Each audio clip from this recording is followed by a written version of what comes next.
Bueno, muy buenas tardes a todos. En primer lugar, gracias por estar aquí. Bueno, la mayor parte me conocen, pero algunos probablemente no. Soy Eduardo Mora y soy el presidente del club en este momento.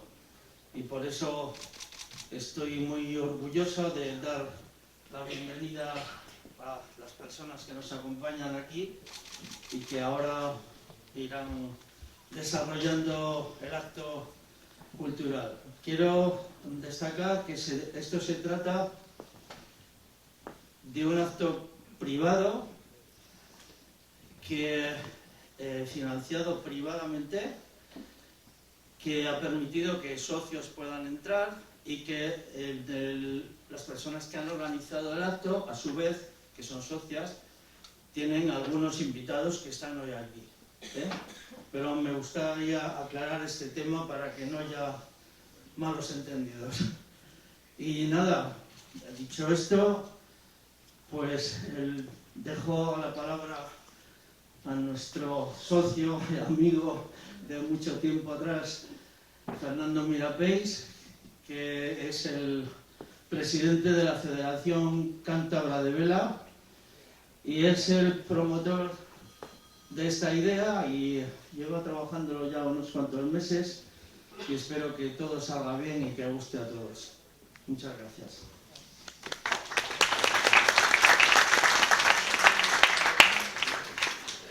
Bueno, muy buenas tardes a todos. Muchas gracias por estar aquí. Hoy hay otras 3 presentaciones de libros. Es un día fabuloso para la playa, pero yo creo que la ocasión merece la pena. Desde luego que me hace ilusión ver caras conocidas. Rafa Bustamante, presidente de la Real Asamblea de Capitanes de Yate, Juan Luis Sánchez, presidente del Cluster Marca, Jana Bascal, que además es su cumpleaños. Muchas felicidades.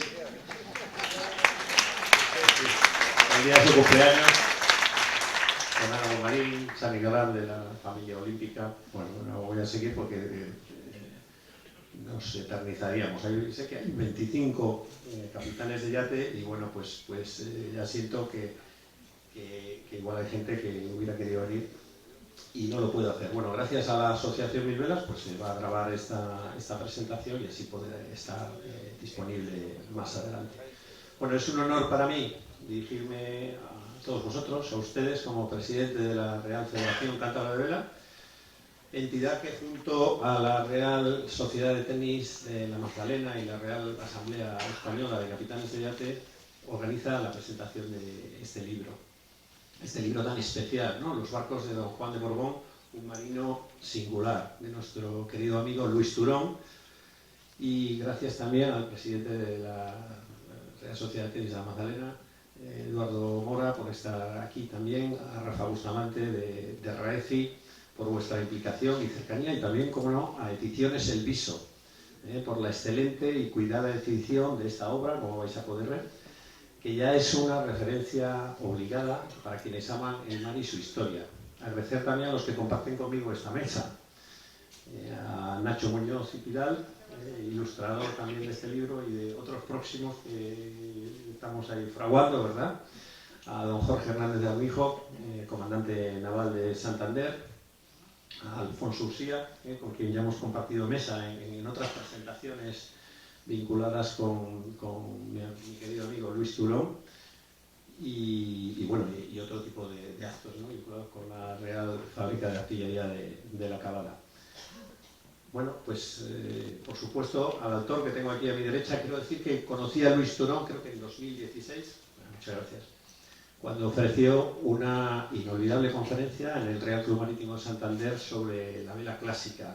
Recuerdo aquel momento porque me impresionó pues su conocimiento, su rigor documental, algo que se ha plasmado en los distintos libros que ha escrito, y el compromiso ineludible con la historia marítima también de nuestra tierra. Desde entonces, esa admiración, Luis, no ha hecho más que crecer. Y ha sabido descubrirnos capítulos desconocidos y gloriosos de la historia de la vela cántabra, con la paciencia del investigador, propia del investigador, y la sensibilidad del marino, pues ha conseguido que muchos nos acerquemos a nuestra historia con nuevos ojos, ¿no? Con nuevas miradas, y hoy celebramos la publicación de su cuarto libro, por lo menos el cuarto libro vinculado con estos temas que estamos hablando, y con él una nueva muestra de su pasión por rescatar y compartir el legado náutico que define a nuestra comunidad costera, ¿no? Su trabajo no solo documenta, sino emociona, porque además de cada página hay un respeto, cariño por la mar y un profundo amor por Santander, ¿eh? Aunque es gallego, pues yo creo que le consideramos ya de la tierruca. Gracias, Luis, por llevar en tu pluma el estandarte de nuestra vela, por honrar nuestros orígenes y por recordarnos que tras los éxitos actuales pues hay una historia que merece ser contada con el cuidado y con el cariño y el esmero que tú les das. Bueno, les invito a todos, no quiero alargarme, a disfrutar de este magnífico viaje histórico y visual también, porque hay imágenes inéditas que son una auténtica delicia, una travesía por la vida náutica de don Juan de Borbón, tejida, pues, como he comentado, con el rigor y el detalle y la sensibilidad que solo Luis es capaz de imprimir, y además en un lugar pues, muy adecuado, ya que pues también don Juan estuvo aquí en la Real Sociedad de Tenis Magdalena, ¿no? Y con esto pues cedo la palabra a Nacho Pidal, que es ilustrador de este libro. Muchísimas gracias.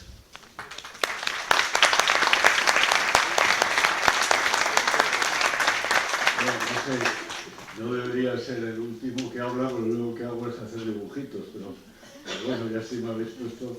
Me hace mucha ilusión estar aquí con vosotros. Mi padre era santanderino, yo veraneaba aquí muchos años, he bailado aquí después de cenar con algunas guapísimas santanderinas. He tenido un abascal hecho por el padre de Jano, un snipe precioso, y la verdad es que tengo muy buenos recuerdos. Yo creo que en la vida siempre hay dos personas que te ayudan a mejorar tu oficio o tu afición. Y yo creo que tenía uno y ahora tengo otro. Y son dos personas que tienen un problema. Vosotros sabéis que hay 7 pecados capitales. Pues no son 7, son 8. El octavo pecado capital es un pecado que se llama obsesión por las cosas. Y yo he tenido dos personas obsesionadas por las cosas. La primera era un galerista inglés en el centro de Londres, que fui cuando yo trabajé en una época en la City, ahí en Londres, fui con un cuadril que había hecho de un barco a ver qué futuro me veía. El tío estuvo un rato observándolo con un inglés así, con unas gafitas y una lupa y tal, y me dice, ¿está usted bien para poder exhibir sus cuadros en una galería de alguna ciudad costera, pero no para el centro de Londres? Y sobre todo para la mejor galería, que es la mía. Bueno, entonces, ¿qué es lo que usted me dice? Mire, usted no sabe pintar bien la jarcia, en inglés es rigging, y entonces digo, bueno, ¿por qué? Me dice, mire usted, en este cuadro las burdas, la de sotavento tenía que estar suelta, el obenque de sotavento tenía que estar suelto, tenía que estar más tenso la burda de estribor, y entonces me fui apabullando, fui bajando la cabeza y digo, bueno, menos mal. Oye, pues ese señor me enseñó mucho y conseguí hacer unas jarcias bastante razonables a partir de ese momento. Y a través de Alfonso y de un amigo común que se llama Barcastegui, que habréis visto sus dibujos, pues trabaja la Limón con Alfonso, Javier Barcastegui, pues me dijo, oye, hay un señor que se llama Luis Tron que busca a alguien que pinte barcos, que si quieres pintar. Bueno, entonces nos pusimos al habla y nos entendimos muy bien, muy rápidamente, no hubo ningún problema al principio. Bueno, pues me di cuenta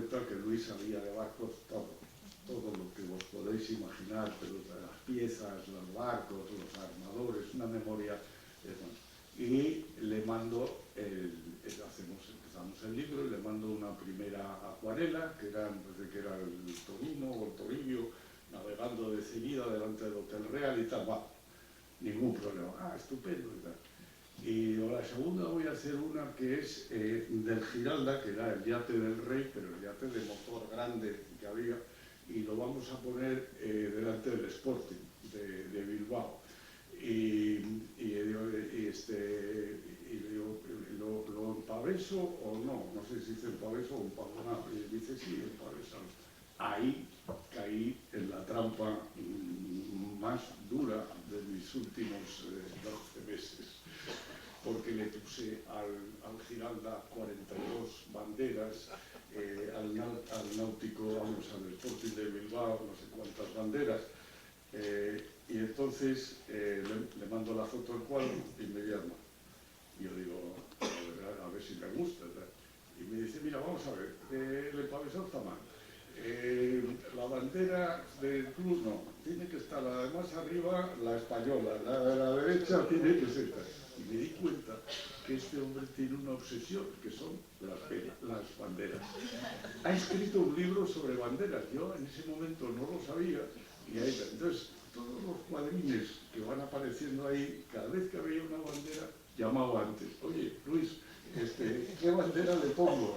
Y claro, como habla el técnico, pues mira, es una bandera sobre un campo de azules, azul, tal, y tiene que... Todo era muy técnico. Bueno, y eso me ha hecho aprender mucho porque verdaderamente ahora estoy convencido de que un barco sin bandera no es barco y un club náutico sin las banderas bien puestas no es un club náutico.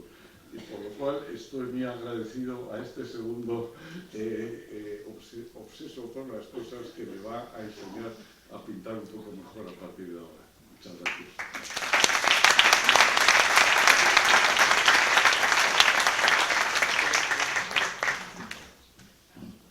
Buenas tardes. Me pidió Nano Meira Peix hacer una pequeña semblanza del autor del libro que hoy nos va a presentar. Don Luis Turón Figueroa nació hace mucho tiempo. No me dieron la fecha. Es aviador y piloto del Ejército del Aire y de la Aviación Civil. Profesor universitario de gestión aeronáutica y aeroportuaria. Regatista y navegante experto en vela clásica, donde ha ganado varias ediciones de la Copa del Rey de Vela. También es presidente de la Asociación Gallega de Barcos Clásicos y de Época y vicepresidente de la misma asociación de nivel nacional. Es académico de la Real Academia Española de la Mar y su pasión por la mar lo ha convertido en un investigador incansable, meticuloso y preciso, siendo hoy en día el gran historiador de la Marina Deportiva Hispánica. Ha publicado varios libros, entre los que se encuentran Los barcos de Alfonso XIII, las regatas de una época, en 2017, Protocolos en la mar, historia y traducción, en 2019, La vela deportiva en Santander, los primeros años, en el 2020, editado con motivo del 150 aniversario del Real Club de Regatas de Santander, como saben ustedes, el más antiguo de España. Es gran colaborador de la Real Federación Cántara de Vela, amigo enano, y por lo tanto amigo de la vela cántara. El libro que nos presenta tiene además, que por su contenido, un gran valor por la riqueza gráfica que lo acompaña, gracias a colaboraciones prestigiosas y archivos históricos como el de la Casa Real, el diario ABC, el archivo de Alfonso Usía, la Escuela Militar, Javier Echevarri, López Dóriga y otros muchos, entre los que destaco a Ignacio Muñoz Pidal, a mi izquierda, quien con maestría y sensibilidad ha ilustrado esta obra. Si me ha recibido la palabra, don Alfonso.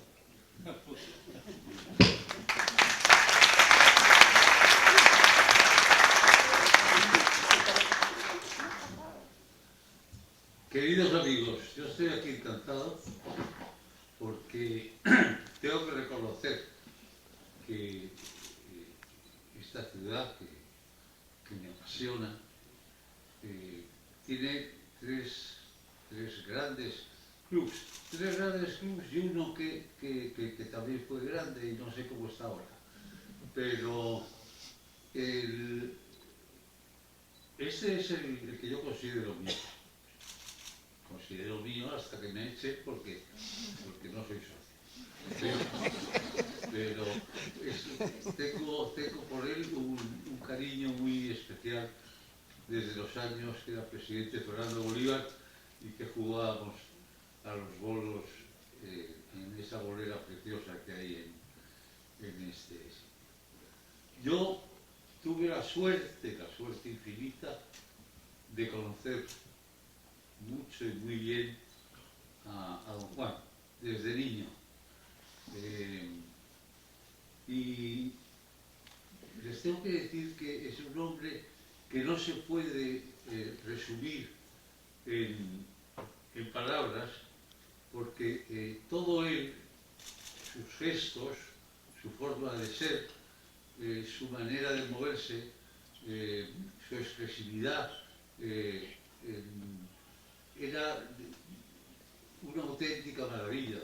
Don Juan dominaba incluso una difícil faceta que era de perfil, podía sonreír y por el otro perfil poner cara de rey.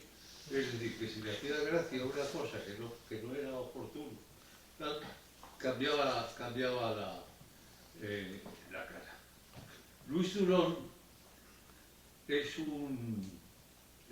yo creo que es la única persona capaz de poder escribir un libro como este, y como el de Alfonso XIII, y como el de las regatas de Santander. Es un documentalista, es un investigador, es un navegante de profesión, navegante por el cielo, y de vocación navegante por la mar.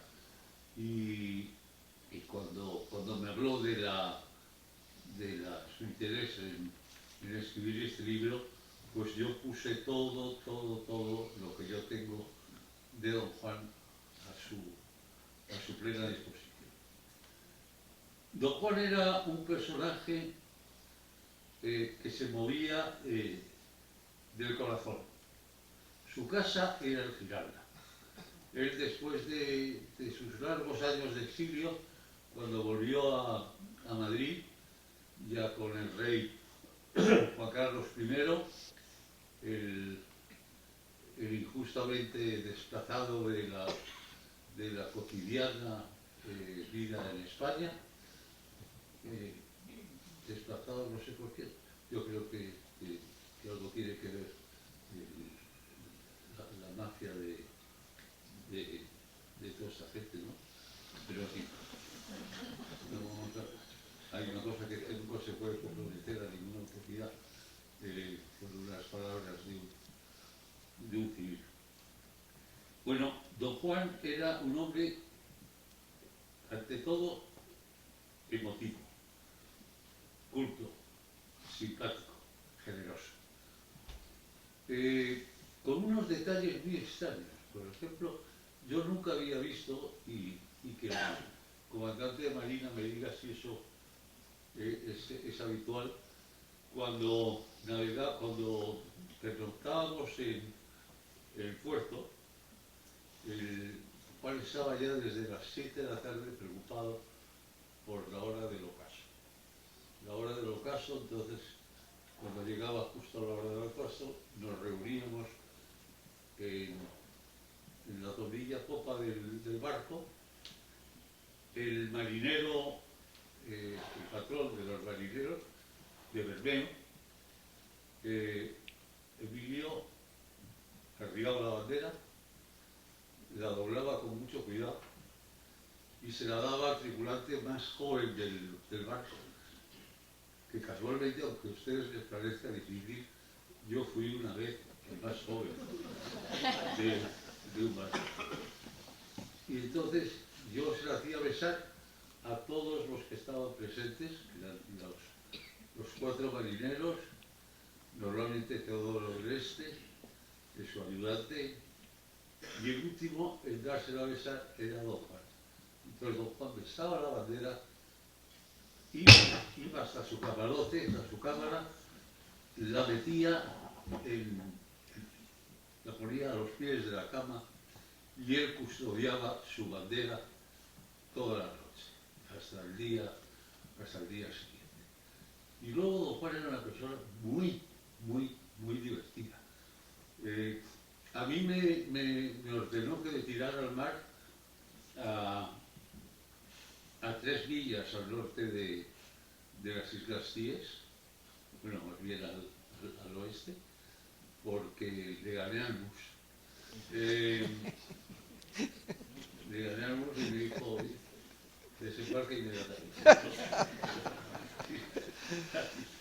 Luego, era un hombre que siempre estaba poseído porque estuvieras feliz en su casa, ya que vuelvo a decir que la casa de don Juan era su barco, al que amaba profundamente. Y siempre desconfiaba de mí, y un día me dijo, oye, eso que tomas después de comer es una mariconada, ¿no? Que eran yo tomaba una cosa que se llamaba frangélico. Y dice don Juan, es una mariconada, ¿no? Y digo, hombre, no, señor, es dulzón, pero no es mariconada. Y como era la cena de almirantes de Cartagena, yo convencí a todos los almirantes que al día siguiente, don Juan los recibiera en Giralda, que pidieran frangélico. Y por supuesto todos iban pidiendo ante el estupor de don Juan frangélico. Yo un poquito de frangélico, por favor, yo frangélico. Y me miró consternado y me dijo, las malas están mariconadas. Don Juan nació y murió en un mar de tierra, en la ola del Guadarrama. Nació en la ola norte y murió en la ola sur. Cuando un día Pili, mi mujer y yo nos reclamó para que fuéramos a comer con él al Escorial. ¿Cuál era el motivo? Que le habían contado que don Juan de Austria, al que admiraba profundamente, estaba su féretro, su sepulcro estropeado. Estaba perfecto. Lo que habíamos ido a ver, que no lo supimos hasta estuvimos dentro, es que ahí las dos urnas que hay sobre la puerta del Panteón de los Reyes le esperaban la tumba, su sepulcro y el de doña María. Ahí estuvo como 20 minutos o 25 minutos acostumbrándose a su sitio. Y de pronto dijo, ya lo he visto, ya estoy contento y ya me voy.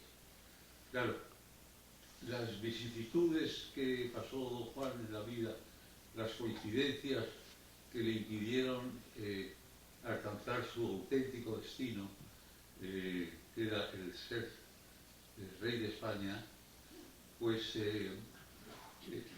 paralizaron un poco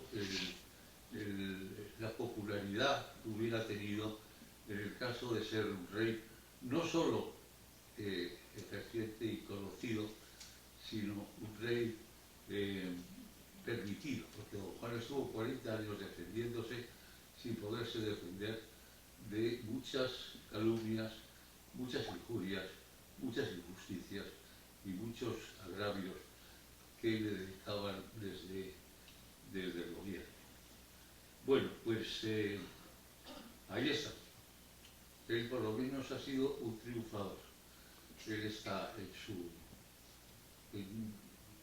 su tumba con su nombre ordinal, Johannes III, Johannes Tertius, y lamentablemente lo único que le falta es la H y la R posterior, Hispaniarum Rex.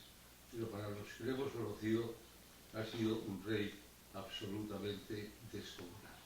Muchas gracias a Luis Turón por este libro tan maravilloso que se ha atrevido a escribir.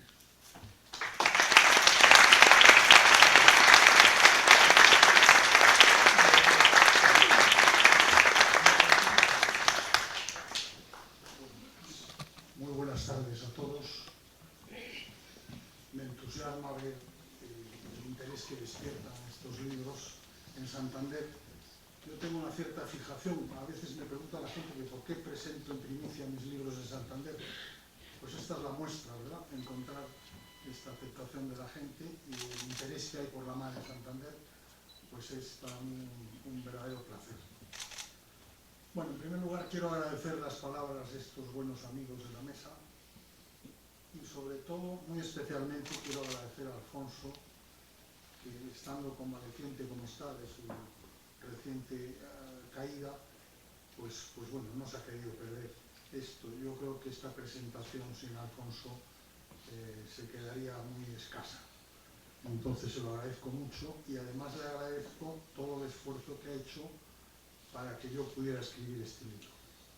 Pues bueno, este proyecto no es un proyecto muy reciente, es un proyecto ya que tiene unos años.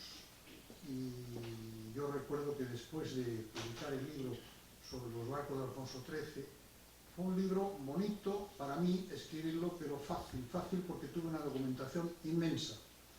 El rey me facilitó todo el archivo del Palacio Real, que era enorme. Tengo pues 6.000 documentos, 400 fotografías.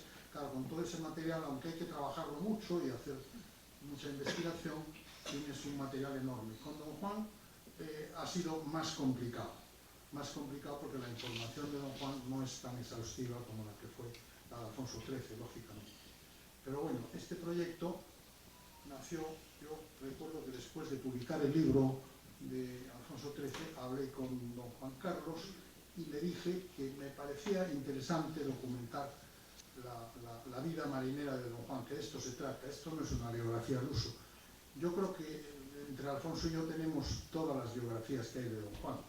Debe haber una treintena. Yo creo que las tengo todas, no me falta ninguna. Y todas ellas, salvo una de Montes Aguilera, que habla de su vida marinera, pero exclusivamente la militar, de la parte deportiva, que es la que a mí me interesa, pues no está documentada. Entonces al rey le interesó esto mucho, y dice, pues adelante. Y yo le dije, bueno, voy a hablar con Alfonso Usía, que yo creo que es el que puede tener muchísima información y muchísimas anécdotas con su padre. Y así fue. Luego pues vino la pandemia, el proyecto se quedó un poco...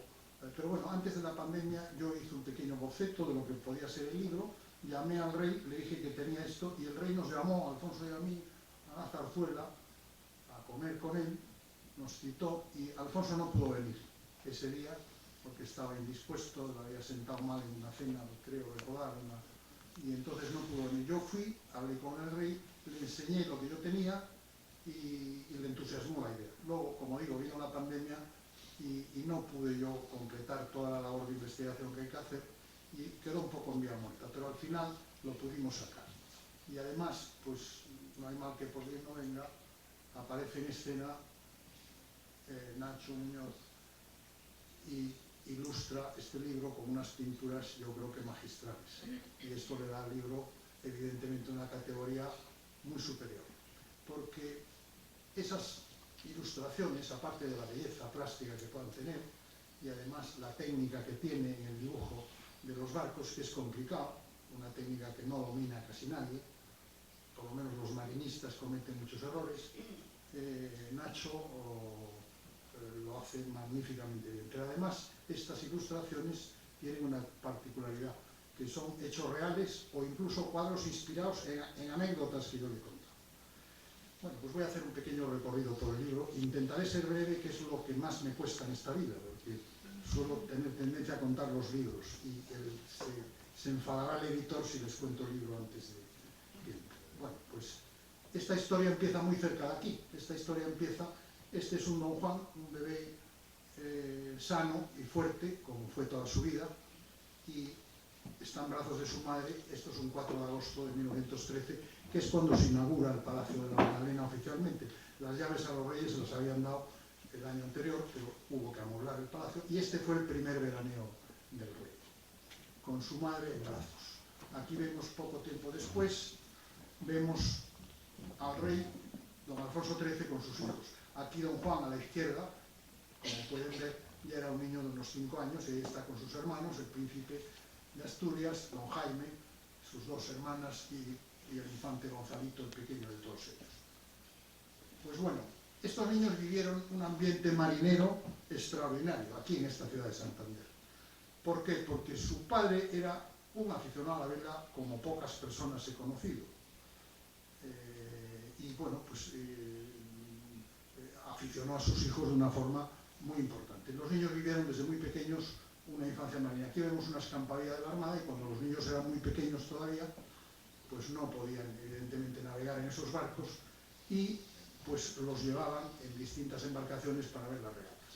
Y tengo que decir también que la reina fue una gran navegante y una persona que yo creo que fue la primera persona que fomentó la vela femenina en España, pero con toda seguridad. Es un libro que tengo en la cabeza hace tiempo y a lo mejor algún día trato de abordarlo. Pues bien, estos son los barcos de la familia real entre 1913 y 1931. Vemos el yate Real Giralda, que fue un aviso de escuadra de la Armada, como sabemos un barco imponente, estupendo, y que usaron un poco los reyes para los viajes oficiales y sobre todo en Bilbao, que no tenían casa, pues evidentemente usaban el barco, que era un hotel magnífico, claro, un barco de 100 metros de eslora y que además que caminaba 22 nudos. El resto de los barcos, la Facuntucín, ahora hablaremos de ella, el Tonino, el segundo 10 metros internacional del Rey, barco extraordinario, y barco que ahora veremos, y estos 5 barcos restantes es la flota de los 8 metros internacional. Flota extraordinariamente buena y bonita, donde navegaron principalmente el infante Don Jaime y el infante Don Juan. Sabemos que el príncipe de Asturias, su hemofilia, pues obligaba a tomar muchas precauciones y evidentemente pues navegar en según qué condiciones. Un golpe habitual en un barco con cualquier elemento de a bordo es muy frecuente. Para una persona normal supone una magulladura, para un hemofílico en aquella época podía suponer incluso la muerte, ¿no? Como así ocurrió, que 2 de los infantes, como se sabe, murieron de una forma trágica en accidentes tontos de automóvil.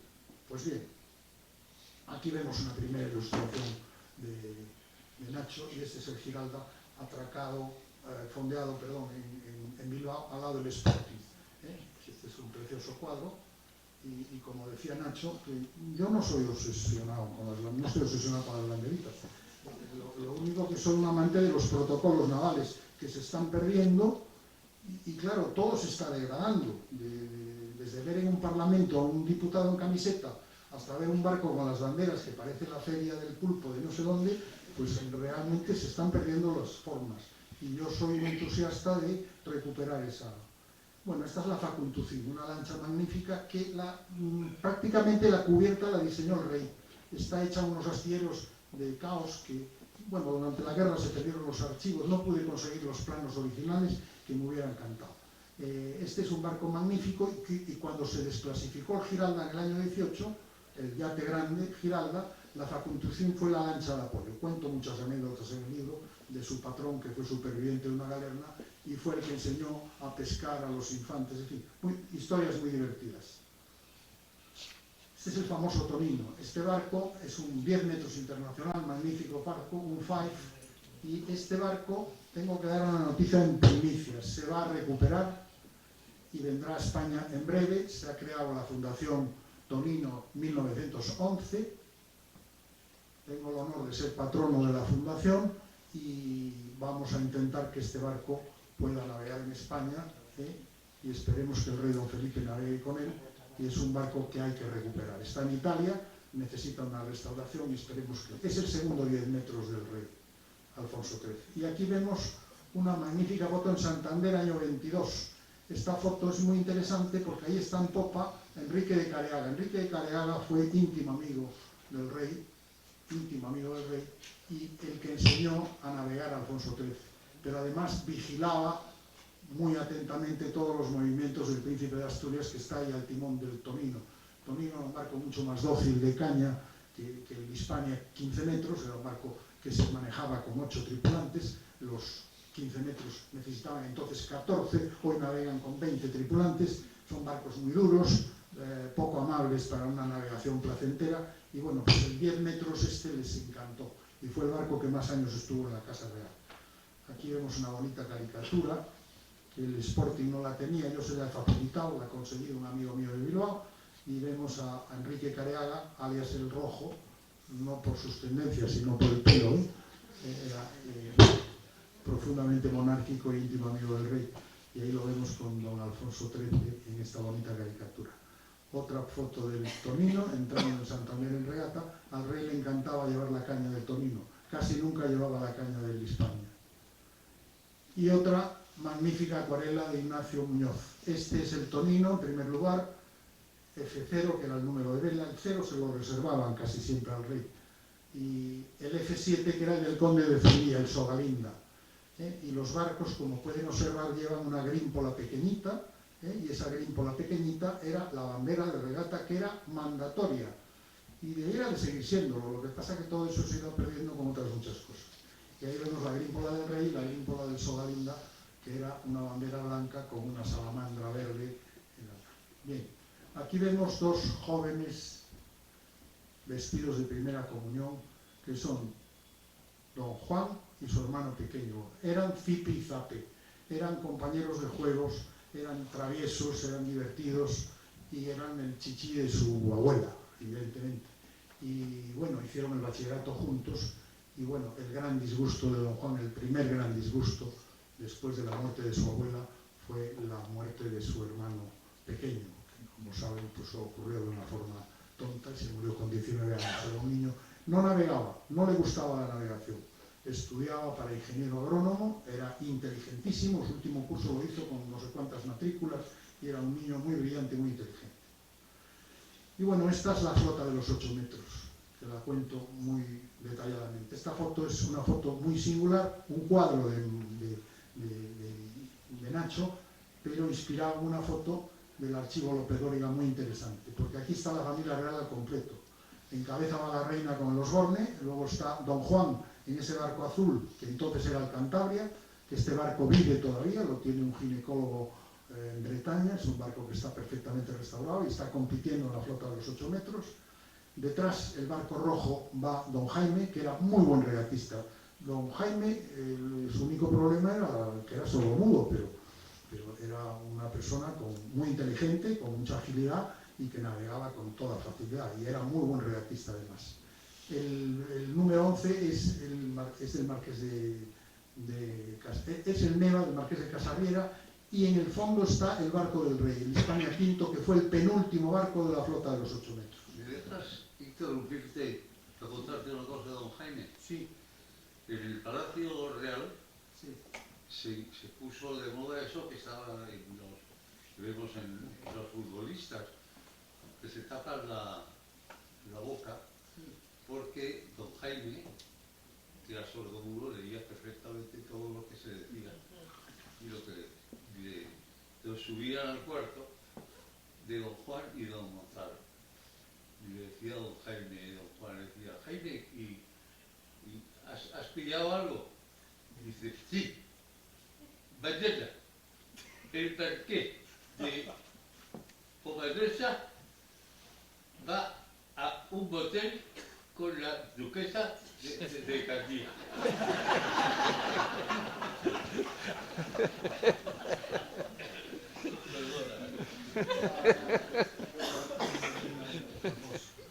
Bueno, pues pasan unos años navegando en esta flota de 8 metros, que era una flota muy interesante. No tuvimos tantos barcos 8 metros como tuvimos en la flota de 6 metros.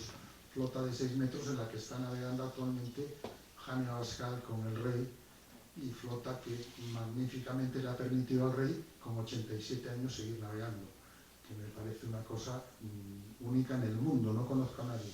Conozco incluso personajes de la monarquía que han navegado, pues, como el rey de Noruega, con muchos años, pero con 87 años montarse en unos 6 metros, francamente, claro, yendo Han a bordo, pues ya tenemos más garantías, pero extraordinario. Bueno, pues pasan unos años y esos veraneos ininterrumpidos que empezaban siempre en Santander y acababan en San Sebastián, en el Palacio de Miramar, palacio de su abuela, pues llegamos al año 28. En el año 28 se produce un hecho extraordinario, de relieve internacional indiscutible. La regata Nueva York-Santander, que no se celebraba desde 1905, que se hizo la que hizo el Kaiser, desde Nueva York a Inglaterra. Grandes goletas de la época y fue una regata extraordinaria, participaron 9 barcos. Bueno, pues esta regata y este año fueron decisivos para Don Juan. Don Juan ese verano de 1928, Santander, lamento no haber conseguido buenas fotos. El escenario de Santander fue apoteósico, estaba la escuadra británica, la francesa al pleno, la española, barcos norteamericanos, yates, visitantes, miles de personas, bandas de música de todos los barcos de guerra. Bueno, lo de Santander tenía que ser... Don Juan ya tenía muy fraguada su gran afición por la mar. No era simplemente un regatista de bahía, Don Juan era un amante de la mar en el profundo sentido de la palabra. A él le gustaba navegar millas y vivir en el mar, y hacer guardias de noche y todo lo que significa navegar en grandes travesías. Bueno, pues en el año 28 le dice a su padre que quiere ser marino de guerra y su padre se lleva una gran alegría, porque su padre, siendo un amante del mar y sobre todo de la armada, pues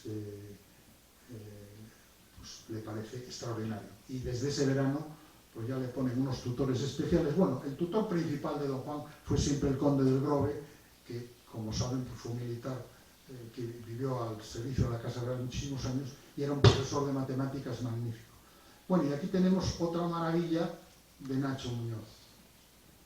Este cuadro, que parece una cosa muy sencilla, pues técnicamente está muy trabajado, porque hasta los colores del avión y de la cola del avión hubo que hacer una labor de investigación, porque está inspirado en una fotografía que existe en el Marítimo. La pueden ver en el Marítimo, una fotografía. Esta es la llegada de la goleta La Niña, que llega primero en tiempo real. No gana la regata, como se dijo en algún reporte de prensa. Hay mucho horror con esto. La regata fueron 2 bloques de barcos diferenciados. Los grandes, que corrían sin hándicap y con tripulaciones profesionales, y los pequeños, con unas esloras, no me voy a extender en esto, y este fue el que llegó primero en tiempo real y ganó la Copa de la Reina, no la Copa del Rey.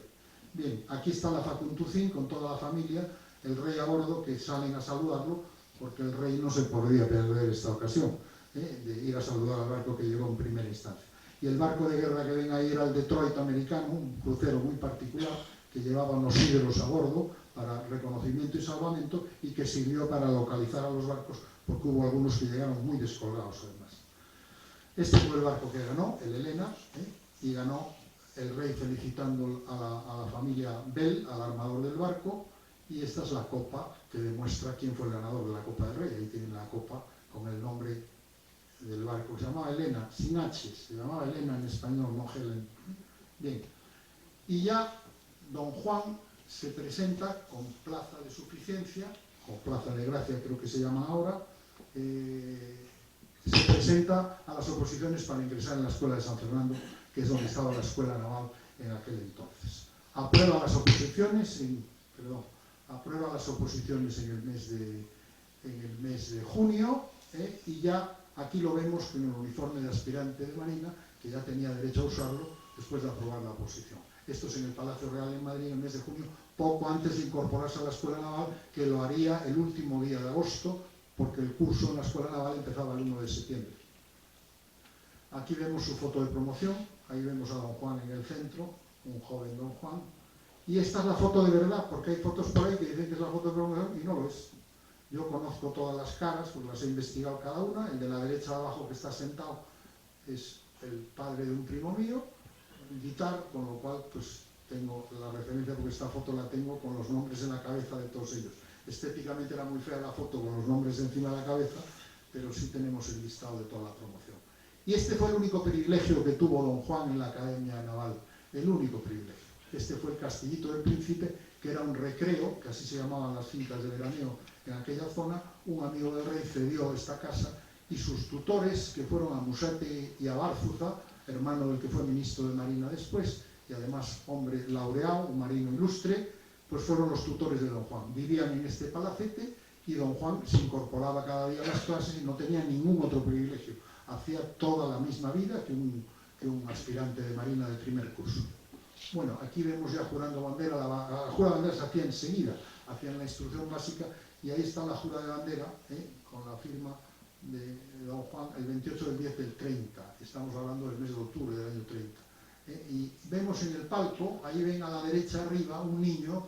Ese es su hermano Gonzalito, que no se pudo perder el evento, claro, ir a ver la jura de bandera de su hermano, para don Gonzalo era pues algo inevitable. Y su padre, que está ahí, el rey Alfonso XIII, llevó al pequeño Gonzalo a ver la jura de bandera de su hermano. Bien, don Juan tiene que salir de España, como sabemos, con toda la familia. El rey salió, como sabemos, por Cartagena. En el Príncipe Alfonso, paradójicamente, su barco favorito de la Armada fue el que lo llevó a Marsella. La reina salió en tren con el resto de los infantes y don Juan salió por Gibraltar para reunirse en Francia con su familia. ¿Qué ocurrió con la Escuela Naval Británica? Pues bueno, el rey de Inglaterra, Jorge V, era primo, como sabemos, de la reina Victoria Eugenia, nuestra reina. Y claro, Alfonso XIII tuvo el privilegio de poder contactar directamente con el rey de Inglaterra y pedirle si su hijo podía continuar su carrera de marino, que era la ilusión de su vida, en la Armada Británica. Y así fue. Don Juan se reunió en Londres inmediatamente con su abuelo, con su padre, y lo examinaron, vieron que tenía una preparación matemática muy superior a la media de los alumnos de la escuela, lo incorporaron a un curso bastante elevado y, como saben, pues bueno, se formó en la escuela y don Juan además se graduó en el año 33, al final del año 33, principio del 34, se graduó como alférez de navío. Luego el rey de Inglaterra le concedió el título de teniente de navío honorario. Fue ya el primer título honorífico que tuvo don Juan. Y bien, estos son los barcos de don Juan, ya en su vida, digamos, familiar de adulto, cuando don Juan se establece desde el año 46 en Estoril, como sabemos. Y los barcos son el Saltillo, el Sirimiri, el Hispania 7, el Giralda y el Giralda 2. El Giralda 2 es una licencia mía. Don Juan, no sé por qué razón, solo siguió el ordinal correcto con el Hispania 7, porque el anterior, Hispania 6, fue 8 metros de su padre, el último que tuvo el rey. Barco que estamos también viendo si se puede recuperar. Está metido en un contenedor esperando que un alma caritativa lo recupere de un triste estado en el que está. Bien, vamos a ver estos barcos un poco lo que son, y estamos hablando del año 46 al 92. Don Juan dejó de navegar en el año 92. Bueno, Alfonso Uxía de esto sabe todo porque vivió los últimos años. A mí me hubiera gustado que en esta mesa hoy hubiera estado el almirante Teodoro Leste, gran persona, gran marino, porque junto con Alfonso creo que son los que más saben de esta última época, con mucha diferencia, porque han vivido esos últimos años hasta el final de los días, ¿no? Y bien, pues por eso digo que esta época es 46-92. El Saltillo es un barco extraordinario, de Peru Galíndez, una familia de Bilbao, muy amiga del rey. Peru era una persona extraordinaria y consideró que don Juan, que ya llevaba unos años sin navegar desde que abandonó la Armada Británica, pues tenía que recuperar su gran afición y empezar a navegar. Y cedió el barco, el Saltillo, que cada año bajaba de Bilbao con una tripulación profesional y ponía el barco al servicio de don Juan todos los veranos. Y este es un barco construido magníficamente en Holanda, en unos astilleros de bris muy famosos, casco de acero, es un barco de un porte importante, un barco muy seguro, muy marinero, pero pesado, no era un barco precisamente de regatas. Aquí vemos a don Juan en estado puro. A mí este tipo de fotos me gustan incluso más que la de la portada del libro, porque no son fotos nada de pose. Este es don Juan con su boina, tiene la cremallera ahí que la vemos un poco descolocada, con su dedo apuntando, estaría haciendo alguna observación. Don Juan en estado puro. Le gustaban las boinas desde pequeñito, desde los 5 años, que le encantaba calarse sus boinas. Y aquí vemos a don Juan con doña María de las Mercedes. No era simplemente un acompañante, se aficionó al mar y le encantaba navegar. Y además se integraba en la tripulación, pero totalmente. La prueba, esta imagen, ¿verdad? No estaba sentada en una silla tomándose una copa. Ahí está, probablemente eso es un bonito y lo está limpiando. Tenían un cocinero a bordo, probablemente con eso se hizo un buen marmitaco. Así que se integraban las faenas de la tripulación con uno más. Y aquí vemos, perdón, a don Juan en estado puro, en una bonita foto en popa. Y aquí vemos a los dos queridos hermanos, don Juan Carlos y su hermano Alfonsito. Alfonsito era un niño divertido, alegre, gran jugador de golf, muy inteligente. Familiarmente le llamaban Senequita. Era un niño encantador y disfrutaba en el Saltillo de forma extraordinaria. Bueno, sabemos la desgracia en el año 56 que fue terrible, no voy a extenderme en eso, se la pueden imaginar, el triste accidente con la muerte de don Alfonsito. Y aquí vemos un barco muy particular, este es el Sirimiri, es un barco construido en Bilbao, astillero Sudondo, y es un barco de la serie Tunlaren.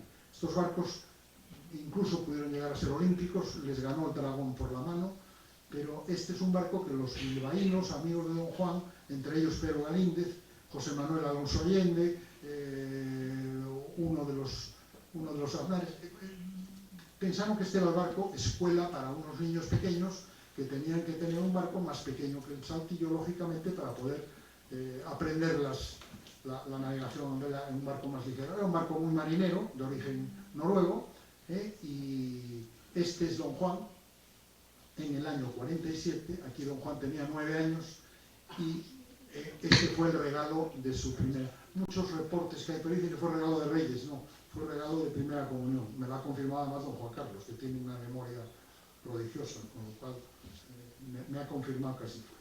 Lo que pasa es que hizo la primera comunión el 5 de enero, y entonces al estar tan próximo el Día de Reyes, pues alguien asoció con claro, son esos pequeños detalles que no tienen gran importancia, pero así fue. Y aquí vemos una foto muy importante, que a Jane le hará bastante gracia verla, porque les voy a explicar de qué foto se trata. La primera regata que hizo don Juan Carlos en su vida.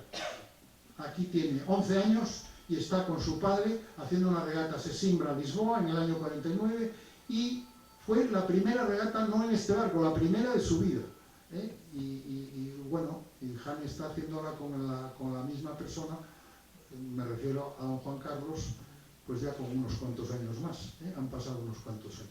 Esta foto es única, está en el maravilloso archivo de la Armada, que tuve la ocasión de bucear, el nuevo archivo de la Armada que tiene, que se llama Juan Sebastián Elcano. De ahí saqué como 140 fotos inéditas, y esta yo creo que es la única foto que hay. Y como hay muy pocas fotos, yo le dije a Nacho otra vez, Nacho, hazme una acuarela con el Sirimiri. Aquí tenemos una magnífica acuarela que recrea un poco el campo de regatas. Ganaron la regata en la clase, hicieron una buena regata. Sobre todo la regata de vuelta fue una regata de ceñida con bastante viento. Bien, y ese barco, cuando cumplió su misión, don Juan se lo vendió a un portugués que lo navegó unos cuantos años, y el portugués, pues teniendo en cuenta la parte histórica de los barcos, que a veces pues da pena que caigan en malas manos, que a veces ocurre, ¿no? Y entonces pues este señor decidió, en lugar de venderlo, donárselo al Museo Naval de Lisboa, y este barco está en el Museo Naval de Lisboa, y en esa placa que hay debajo hay una inscripción en portugués y en inglés que dice que ese barco perteneció al conde de Barcelona, que lo navegó X años, y que ahora, llamándose Neblina, que fue el nombre que le puso el comprador, pues se conserva en este museo. Y bueno, pasamos a este episodio que no me voy a extender porque es un episodio que relato con mucho detalle en el libro. Esta es la famosa navegación desde Torbay, donde eran las Olimpiadas de Vela en Inglaterra en el año 48, y esta fue la reunión que tuvo el barco del rey. Pero Galíndez era tan generoso y tan extraordinariamente y tan buena persona que a su propio barco no decía que era su barco, decía que era el barco del rey. Bien, ese era el grado de amistad que tenía. Estos están bajando hacia Igueldo para reunirse con el Azor, donde sabemos que tuvo lugar la reunión famosa, donde aquí vemos a Franco, al general Franco, con don Juan con su cigarro en la mano, habitual, heredó también la costumbre de fumar bastante de su padre. Y aquí vemos a don Juan con Franco, muy sonrientes, me imagino que la misa iba por dentro, y esta es una reunión famosa, como saben. Y bueno, pues esta es otra acuarela muy bonita. Es una acuarela que está inspirada en una anécdota que un buen amigo mío portugués, muy amigo del rey también, que es el conde de Arnoso, me contó en una cena que tuvimos en Cascaes, y esa anécdota ilustra esto, un saludo que le hizo un barco de guerra a don Juan en Tánger, en el año 56. Les recuerdo que Alfonsito había muerto el día de Jueves Santo de ese mismo año. Don Juan creyó que el mar podía ser pues un pequeño paño de lágrimas. En lugar de encerrarse en casa con su familia, los metió a todos en el Saltillo y no pararon de navegar en todo ese verano. Y ya don Juan, decide pues lo que todos los marinos anhelamos en algún momento: hay que hacer una gran travesía, hay que cruzar el Atlántico, el Pacífico, lo que sea. Y entonces don Juan aprovechó una ocasión magnífica, porque el rey don Juan Carlos estaba embarcado en el Cano, haciendo la formación que está haciendo la princesa Leonor, la estaba haciendo don Juan Carlos. Y entonces, en ese año 58, don Juan Carlos navegó desde Cádiz hasta Nueva York con el Cano, y don Juan quiso hacer una larga navegación y reunió una tripulación magnífica.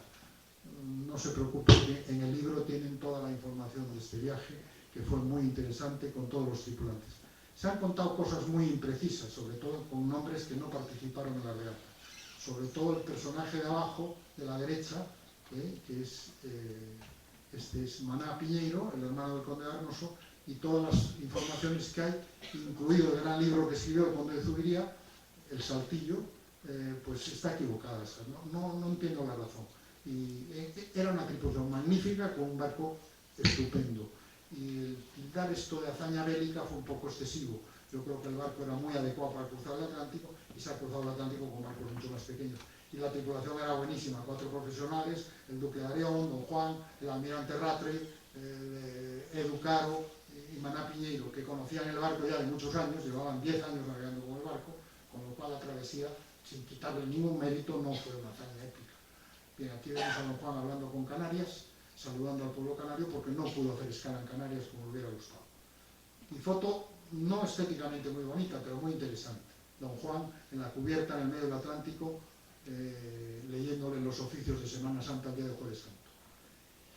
Y ya el tornaviaje pues fue coger el alisio, el contraalisio, para navegar hasta Cascaes, a donde llegaron en junio de 1958. Bien, muy cerca, antes de llegar a Bermuda, bajando de Nueva York a Bermuda, cogieron un temporal importante. Tampoco fue una galerna terrorífica, fue una de las depresiones que en esa zona son muy frecuentes, aunque la época era buena, y corrieron un temporal muy duro. Tenemos el relato de don Juan en el libro de bitácora del barco, con lo cual es fácil de saber exactamente lo que ocurrió. Aguantaron perfectamente el temporal y llegaron sin novedad. Hicieron las reparaciones en Azores pertinentes y llegaron sin novedad. Y esta es una magnífica carta que la conseguí precisamente de Jorge Arnoso, del conde Arnoso, que la tiene en su casa, porque Paddock hizo sobre una carta manuscrito todos los puntos de inflexión de la ruta de bajada y de subida. El circulito ese que ven ahí con 3 puntos rojos, ese fue el temporal. Solo cometió un error, que se equivocó de mes. No de día del mes, pero sí de mes. Donde pone junio, no es junio, es mayo. Y aquí los vemos ya, después de cruzar el Atlántico, en el Club Naval de Cascais, con parte de la tripulación. Aquí falta el almirante Rattray, que no sé si es que estaba haciendo en la foto o se salió un momento de la escena. Y tenemos la segunda vida del Saltillo, cuando don Juan ya deja de navegar en el Saltillo. Ahora veremos por qué. Perú Galíndez, haciendo honor a su magnífica y conocida generosidad, lo dona a la Escuela de Náutica de Bilbao, hoy pertenece a la universidad, y tiene una segunda vida estupenda como barco escuela. Y bueno, aparece en escena el Giralda I. El Giralda I se tenía que haber llamado Giralda VI, no lo hizo don Juan, desconozco el motivo, porque el último Giralda que tuvo su padre fue el 5, entonces podía haber sido el 6, no lo fue. Por eso hay cierta confusión con los dos Giralda. Esto es un Sparman Stevens hecho en astilleros Worcester de Dinamarca, un barco que don Juan quería regatear. Estaba joven todavía y le hacían ilusión, pero no las regatas de ahora, de bahía o de bastones. No, lo que quería eran regatas largas, la Fastnet, la Iraglia, ese tipo de regatas. Noches a bordo, mares duros, eso es lo que le gustaba. Aquí los vemos saliendo ya de Dinamarca. Ahí va don Juan, que lo vemos de pie, en la cubierta, mirando hacia aquí. Al timón va Edu Caro, el rey Juan Carlos y Luis Triay. Yo tuve la suerte, Luis Triay murió hace pocos años, fue un gran navegante y gran abogado de Gibraltar. Me contó anécdotas maravillosas y además me mandó escritos, además me los mandaba en inglés. Él tenía 2 almas, la inglesa y la española. Me mandaba los escritos en inglés y en español. Divertidísimos, algunos no los puedo contar, pero bueno, otros sí me han servido mucho. Bien, aquí es la patente de navegación del barco, documento interesante. Este documento, que dice, entre otras cosas, cualquier marino, esto es un poco como el permiso de circulación de un coche en un barco, ¿no? Entonces aquí mando a todos los capitanes generales de los departamentos marítimos, comandantes generales, tal, que ayuden al Giralda tal. Bueno, sabemos que don Juan tenía prohibida la entrada a puertos españoles y este documento lo firma Francisco Franco. Dato curioso. Aquí vemos otra magnífica acuarela de Nacho en una ceñida en la Fastnet del 63. Esta fue una regata muy complicada y yo tengo la suerte de conocer exactamente lo que pasó por uno de los tripulantes, que fue Luis Triay. Esta regata pudo haber cambiado la historia de España. Se encontraron con un archipiélago de islas, las Chiles, que están al oeste de Cornualles, como saben, son unas islas que es un poco la Costa de la Muerte gallega, pero en aguas inglesas, y el barco estuvo a punto de no contarla. Y imagínense lo que hubiera ocurrido. En este barco iba don Juan y don Juan Carlos, entre otras personas. La historia de España, desde luego, hubiera sido otra.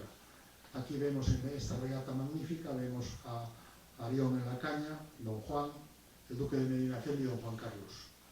Don Juan en estado puro, la popa después de lograr la Fastnet, y ese artilugio difícil de poner de pie de foto. Tuvieron un fallo eléctrico total en el barco, solo se quedaron con la batería del motor y tuvieron que colgar ahí una linterna para poder leer el compás de noche. En esa situación entraron en las Chiles y casi zozobran. Las pasaron y se retiraron de la regata. No esos relatos que contaron, que embarrancaron, no embarrancaron en ningún lado. Se retiraron porque don Juan, haciendo honor a su gran caballerosidad, como caballero del mar, dijo: he puesto el motor, me retiro. Y luego le dijeron: no, señor, con el reglamento en la mano no tenía que haberse retirado, porque usted dio el motor por seguridad, para salvarse de una roca, si eso no es motivo para retirarse. Pero don Juan pensó que el que da motor para salir del atolladero no merece seguir en regata, y se retiró. Y aquí vemos el Giraldilla. Este barco, cuando se vendió, cuando Juan lo vendió, que tuvo muchos propietarios, pasó a llamarse Giraldilla. Y aquí, en el año 18, yo había navegado con ellos en la regata de Palma, una regata preciosa, y me tuve que volver, no pude seguir navegando en el Giraldilla, y consiguieron que don Felipe viniera a navegar. Y tuvo el placer de venir a navegar en el Giraldilla y hacer esta regata en Italia. Y haciendo un poco mención a lo que decía Nacho de las banderas, yo le dije a Valle, cuando salgas en el barco y den el toque de atención, arría la bandera de España. Y me dice Valle del Arrío: pero Luis, ¿cómo voy a hacer eso con el rey a bordo? Le digo: precisamente, con el rey a bordo, claro. Y entonces Valle, muy tímida, se acercó al rey y dice: señor, vamos a bajar la bandera de España, porque se lo he prometido a Luis Tourón. Y entonces el rey le dijo: no, si te lo ha dicho Luis, arriba la bandera de España. Y Valle me mandó un vídeo navegando el barco sin bandera de España y le dice: Luis, misión cumplida. Bueno, pequeña anécdota que también la cuento en el libro. Aquí vemos una foto inédita del archivo de Alfonso Uxía. Alfonso Uxía pues tiene un archivo maravilloso.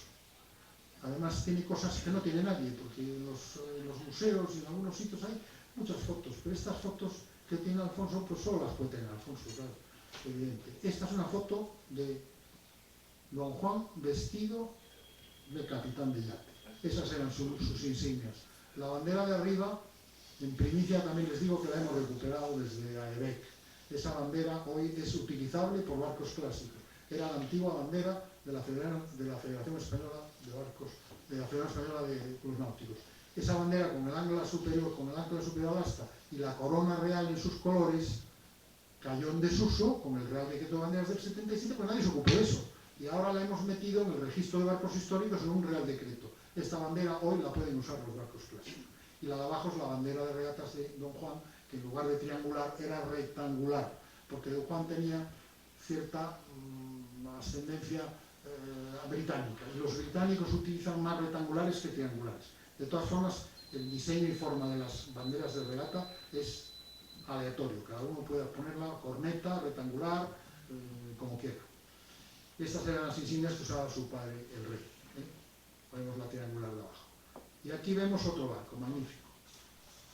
Claro, la gente me pregunta siempre que por qué yo siempre tengo cierta tendencia a Santander. Pues es que casi todas las cosas importantes que han ocurrido en la vela española han nacido en Santander. La primera flota de dragones de España nace en Santander. Y además hay una persona aquí con nosotros que es Han, que conoce este hecho maravillosamente bien, porque 11 dragones primeros que se construyeron en España, los construyó su padre, en Astilleros Abascal, que fue una hazaña en tan poco tiempo. Y el número 11 fue ese, el E0, que se llamó entonces Hispania 7. Ahí sí usó bien el ordinal, porque el último Hispania fue 8 metros, el Hispania 6, que se hizo en Inglaterra y que fue el mejor 8 metros que tuvo el rey. Y este, aunque es un dragón, le reservaron el número 0, y ese número 0 pues fue el barco que le regalaron a don Juan, también un grupo de monarquías que se lo llevaron a Estoril. Esta es una foto que recrea la primera regata internacional que la flota española tuvo en Portugal. Fue un descalabro para la flota porque no estábamos duchos todavía, ni los barcos puestos a punto, lo de siempre.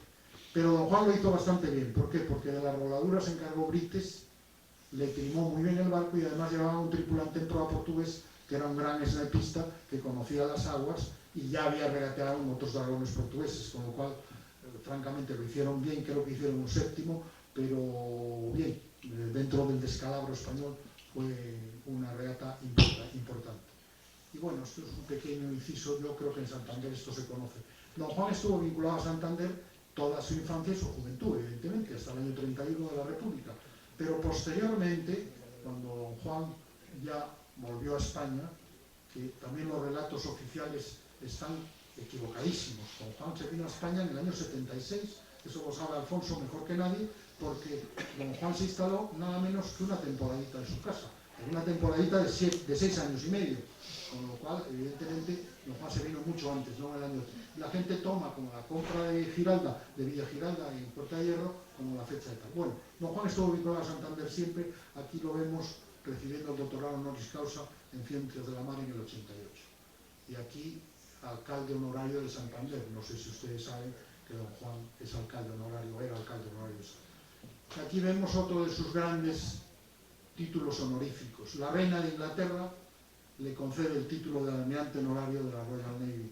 Y una fragata inglesa, la River, vino a Cartagena, es profeso. Este es el Lord Almirante Mayor de la Armada Británica, que le entrega la credencial como almirante de la Armada Británica y le entregan la foto de promoción. Esta foto de promoción que yo rescaté de la Escuela Naval, deteriorada y con bueno, hubo que hacer una ingeniería absoluta para recuperarla, es la foto que le entregaron a don Juan de su promoción.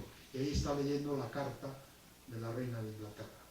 Y aquí vemos una foto. Esta foto realmente no sé de dónde salió, se lo pregunté a don Juan Carlos y no, me la mandó él, y no sé realmente de dónde la salió. Es muy bonita, no tiene gran calidad, pero es una foto que está de proa con todo el velamen, el Giralda, el segundo Giralda del rey, que como decía Alfonso muy bien, esta era su casa. Su oficina la tenía en Madrid, en Puerta de Hierro, pero su casa era Giralda. Y aquí lo vemos con sus insignias, la bandera de regatas del rey, la Grimpo, la suya personal, y la bandera con el ancla superior al asta y la bandera del pabellón en popa. Magnífica foto del año 88, dedicada por las 3 generaciones. Entonces el joven príncipe, don Juan Carlos, capitán general, y don Juan, de momento almirante, luego sería capitán general también honorario.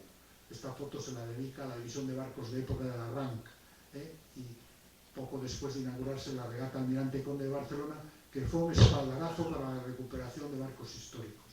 Don Juan tenía obsesión porque España se incorporara a la tendencia ya inglesa, francesa, alemana y sobre todo italiana, que estaban recuperando los barcos de patrimonio clásicos, y por eso se constituyó esa regata tan interesante, que tuvo 30 ediciones ininterrumpidas. Creo que es una regata que habría que recuperar. Yo estoy haciendo todo lo posible desde AELEC, la Nacional de Barcos Clásicos, que tiene la sede en Barcelona. Yo soy el vicepresidente, modestamente apoyo lo que puedo, y vamos a ver si es fácil. Es difícil, pero a ver si podemos recuperar. Aquí vemos un retrato de don Juan magnífico que está ahora en Maribén, que hemos podido conseguir a través del Consejo Balear, y es una foto, un cuadro precioso. Le hicimos una foto de alta calidad, y este cuadro es don Juan, que ahí se ve su tatuaje en el brazo derecho, apoyado en el timón del Giralda II.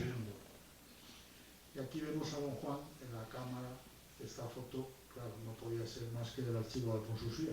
Esta foto vemos a una marina en el fondo con un barco de guerra, que es el que repatria el cadáver de su abuelo, Enrique de Battenberg, que murió en África y lo transportaron a tierra o lo repatriaron en ese barco metido dentro de un barril de ron. No es broma, es real de hecho. Aquí vemos ya la regata más importante y la última que acompañó a don Juan, la regata del año 92. Esta regata fue una regata muy peculiar. Era la regata de su nombre, el Almirante Conde de Barcelona, pero en este caso se hizo por etapas desde Barcelona hasta Sevilla. Ya fueron las últimas, por desgracia, las últimas navegaciones. Alfonso pues podría hablar quizá mucho más que yo de estas etapas porque iba a bordo del barco, no por otra cosa. Y bueno, tengo que decir además, o yo lo creo así, yo creo que Alfonso para don Juan no era un amigo. Yo creo que Alfonso para don Juan era un hijo. Y como tal, pues las vivencias de Alfonso pues son irrepetibles. Bueno, aquí vemos a Enrique Balín, presidente de los barcos de época, y a Enrique Cur saludando a don Juan. Y bueno, el barco, cuando se muere don Juan, el 1 de abril de 1993, pues a alguien se le ocurrió la idea de hundirlo. No es novedoso hundir un barco. El rey de Inglaterra hundió el Britannia, porque a veces ver un barco en malas manos, como digo, que tiene una carga histórica importante, y ver que a lo mejor los dedican al charter o a cualquier otra cosa, pues es algo poco deseable. Entonces, a alguien se le ocurrió que podía haber una segunda opción antes de hundirlo, y entonces se decidió donar el barco a la Armada. Yo creo que hoy está en la Armada y es donde mejor pueden mantenerlo y custodiarlo. Aquí vemos la firma de la cesión del barco a la Armada. Vemos al fondo Teodoro del Este, que fue el último comandante del barco. Además, él mismo lo llevó hasta la Escuela Naval. Y vemos al rey firmando el protocolo de cesión previa autorización de doña María de las Mercedes. Y vemos ya aquí a la reina con la bandera que le entregó el rey. Ahí vemos a los reyes, don Juan Carlos y doña Sofía, a la princesa Margarita con su familia y a doña María de las Mercedes con la bandera de Giral de ya donado a la Armada Británica. Esta es una de las últimas fotos de don Juan. Esta foto es diciembre de 1992. Moriría muy pronto, por desgracia, don Juan. Y esto es Villa Giralda en Puerta de Hierro. En esta misma foto, en el mismo escenario, está el padre de Alfonso, el conde de los Gaitanes, con don Juan, vestido ya no de almirante, sino de capitán general de la Armada. Vemos que tiene un galón más en la bocamanga y ya recibió ese honor y se vistió con mucho orgullo por última vez este uniforme. Bueno, tengo que decir que la unión de la familia Osía con don Juan fue pues extraordinaria. El rey don Juan Carlos, pocos meses después, al título de conde de los Gaitanes, le concedió la grandeza de España. Y bueno, esto es la magistral publicación de Mingote, Antonio Mingote, también gran amigo de Alfonso, que con unas pocas rayas no se pueden decir más cosas. Esto es lo que publicó el ABC el día siguiente de la muerte de don Juan. Y bueno, pues muchas gracias. Viva España, viva el rey.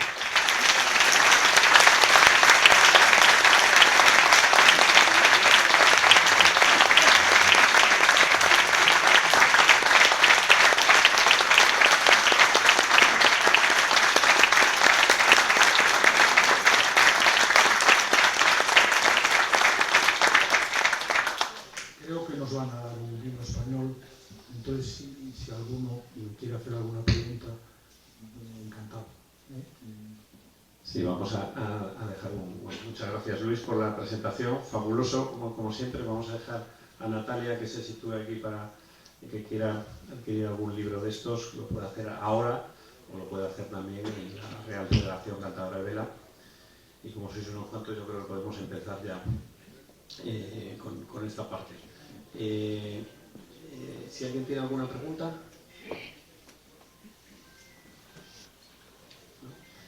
Vale, pues nada, vamos.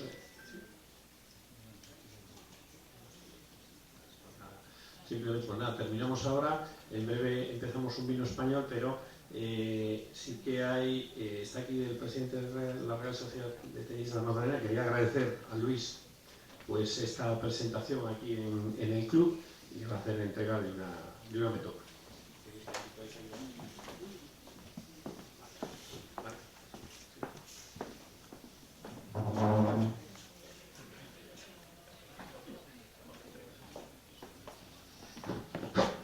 Bueno, en un cierto momento alguien me sopló que nuestro escritor de hoy es muy aficionado a coleccionar metopas. Y bueno, nosotros estamos empezando a reconstruir las de nuestro club y ya tenemos unas cuantas para poderlas usar. Espero que, bueno, el tamaño es reducido, pero pesa y espero que sea de tu agrado.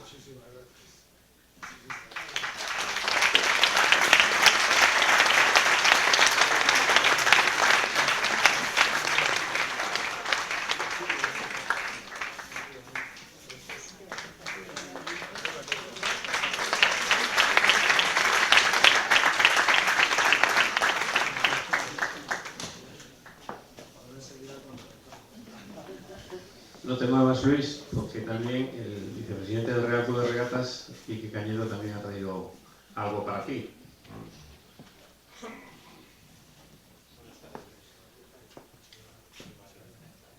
Como bien lo han definido como un obsesivo con las banderas, grímpolas y demás, pues nosotros también queremos hacer entrega. No, no te preocupes, Eduardo. Gracias. Queremos hacer entrega pues, de la grímpola del Real Club de Regatas, que como bien han dicho antes, es el club más antiguo de todos los clubes de Regatas. Luis.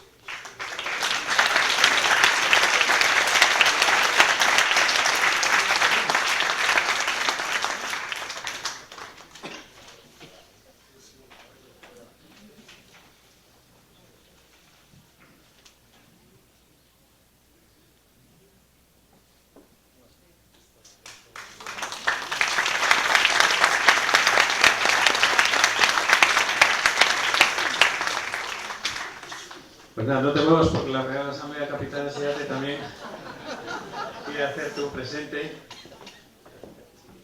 Bueno, he venido en un coche pequeño, pero bueno.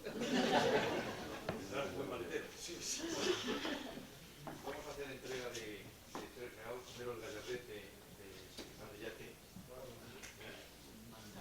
Tienes una buena colección de maderas. Si quieres el por ejemplo, anillo. Segundo, una tabla de madera de Santander. Puedes decir que antes de ir a la Navidad de Santander. Exactamente.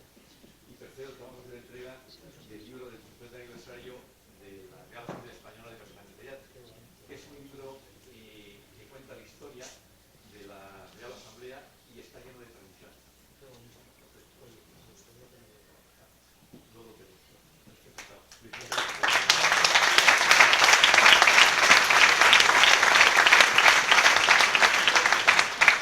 Vale, pues Chani Galán, que es miembro del Comité Olímpico Español y la Academia Olímpica, también tiene alguna cosa para Luis en esta ocasión. Bueno, en nombre de los Olímpicos de Cantabria y de España, en nombre de los Olímpicos de Cantabria y de España, te vamos a regalar un libro que se llama Olímpicos de Oro, porque tú eres tienes espíritu olímpico y eres de oro.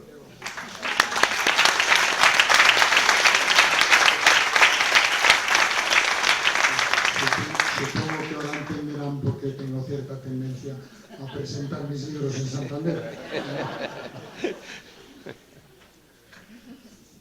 Bueno, y también por parte de la Real Federación Cántabra Vela, pues ya terminamos, que algunos igual que tomarse ya el vino y comprar el libro. Tenemos esta bandera.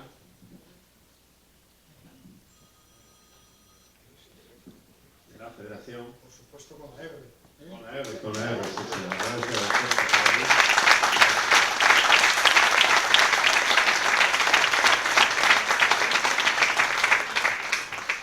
Y bueno, este libro, que hace mención al segundo Festival del Mar que hubo en Santander, con Tall Ships y bueno, pues fue un evento yo creo que inolvidable para la ciudad y que está en el recuerdo de todos los que pudimos estar. Muchas gracias, Luis.